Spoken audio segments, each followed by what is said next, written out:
नायाब बीमारी का शिकार पाकिस्तानी बच्ची। भारतीय डॉक्टर का कामयाब ऑपरेशन। नायाब बीमारी कौन सी थी, आइए जानते हैं इस वीडियो में।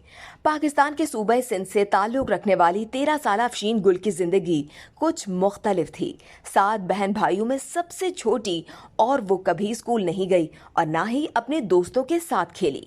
इसकी वजह एक हादसा है जब वो अपनी बहन के बाजू से गिर गई थी, और उस वक्त वो सिर्फ 10 माह की थी। गिरने की वजह से उसकी गर्दन 90 डिग्री पर झुक गई थी।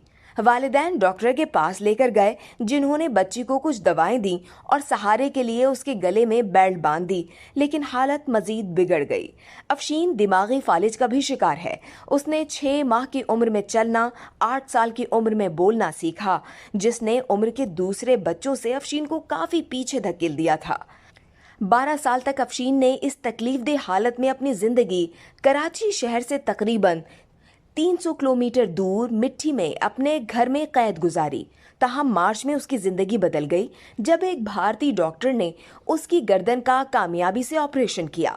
दिल्ली के अपोलो अस्पताल में रीढ़ की हड्डी की पेचीदा सर्जरियों के माहिर डॉक्टर राजू पालन कृष्ण ने अफशीन की मुफ्त सर्जरी करने की पेशकश की। 4 माह बाद अफशीन खुद चल सकती है, बोल सकती है और खा सकती है। इस वीडियो से सिर्फ इतना ही। मजीद जानने के लिए सब्सक्राइब कीजिए डेली जंग यूट्यूब चैनल और लाइक कीजिए डेली जंग फेसबुक पेज।